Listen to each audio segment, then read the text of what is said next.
Hey guys, wanted to talk today about one of the ways I think about food, which is risk reward. Risk reward. And I'm gonna see if I can risk reward. Okay. So I have some hard-boiled eggs here, and I'm just gonna call this a mystery processed food. It's actually not that bad, but we're gonna pretend it's really bad, or has a bunch of ingredients and things like that. So it's just kind of white labeled.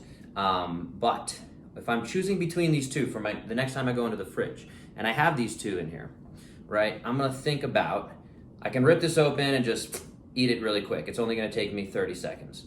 Or I need to peel these eggs, because these are hard-boiled eggs. I cook them about 6 minutes or so. I like them to be a little bit on the softer side inside, but bottom line is because of that timing, they're a little harder to peel probably. I've never really met an egg that's super easy to peel. Those are few and far between. But the point is risk reward. So A, there's the experience of eating.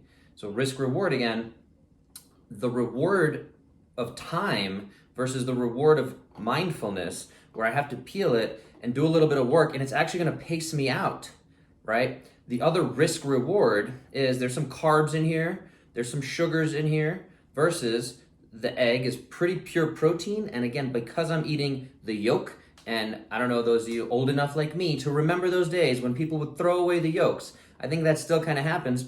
It's kind of crazy to me. If you're taking a multivitamin and throwing away the yolk, it's absurd. It's absurd because the yolk has a lot of multivitamins in there. It's got a lot of good stuff in there.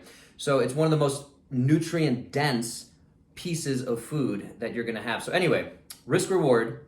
Again, I'm looking at what possible oils are in here. So again, let's say canola oil is in here, which it is not, because I do everything I can to avoid things like canola oil, but that would be a risk that I'm trying to avoid. So when I'm ordering at a restaurant, I'm thinking again, risk reward. Oh, that has oil in it, that has cheese, that has gluten, things that I know aren't great for my body.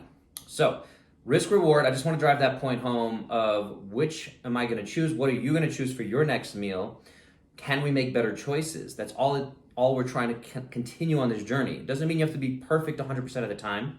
One of the other things I like to tell folks is if we have 21 meals throughout the week, not including snacks, right? We have 3 meals a day, let's say. If you can have 11 of those be better than 10 of those, we're in a positive, net gain, okay? If we can get up to 15 good meals, better better reward choices out of those 21, we have 6 that are not as great, and those are your splurge meals or whatever you want to call them. As long as we're moving in the right direction, that's my whole get 1% better every day. So coming back to it, guys, risk reward, I want to drive that point home. If you have questions on it, if you'd like to go through the whole well, what about this? What about that?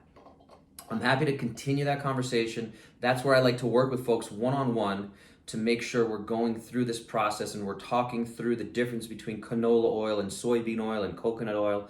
So anyway, risk reward, can't stress it enough.